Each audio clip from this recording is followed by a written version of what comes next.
I reached a small village called Mehranpur at around 11 p.m. The road leading here was completely empty, surrounded by dark fields and tall trees moving slowly in the wind.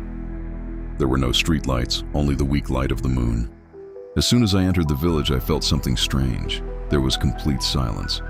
No dogs barking, no people talking, no lights from nearby houses. It felt like the whole village was holding its breath.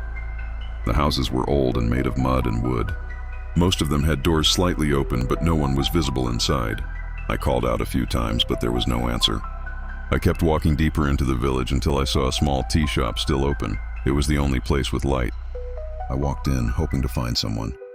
Inside, an old man was sitting alone, slowly drinking tea. He didn't even look at me at first. I greeted him, but he stayed silent for a few seconds. Then he finally spoke in a very low voice. "You shouldn't be here at this time."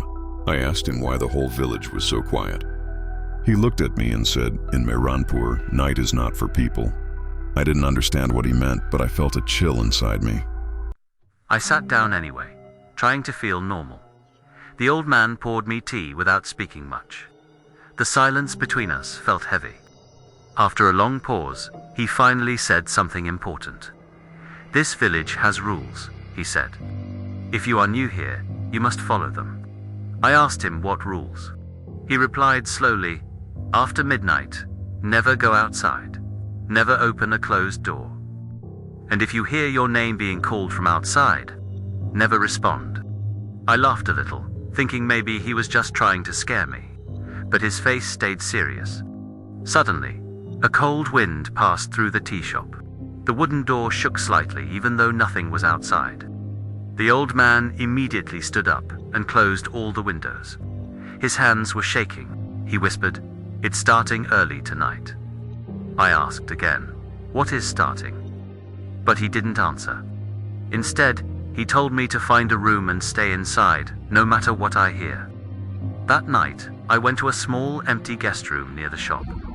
The village outside was completely silent again, but I didn't feel safe anymore. Around midnight, I woke up suddenly.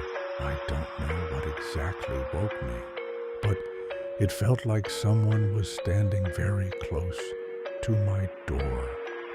Then I heard footsteps, slow, steady, walking outside my room. I stayed completely still, listening carefully. The footsteps stopped near my door. Then I heard a voice. It was soft, almost like a whisper, and it said my name. I froze. At first, I thought I was imagining it, but then it came again, closer this time. I slowly got up and looked through the small window. There was nothing outside, only empty streets and shadows moving with the wind. But something felt wrong.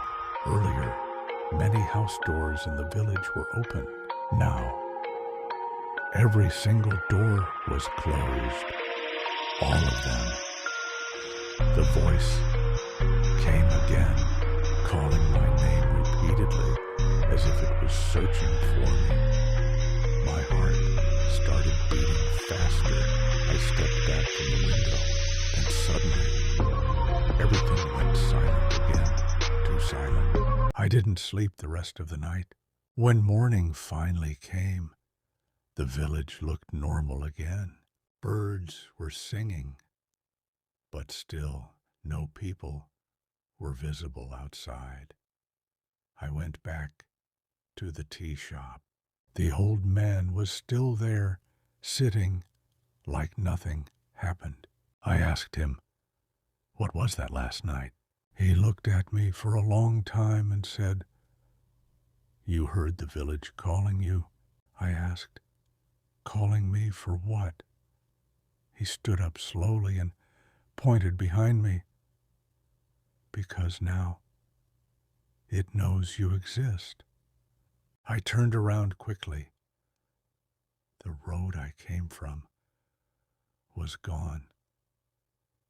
There was only forest. My body went cold. I turned back to the tea shop. But it was empty now.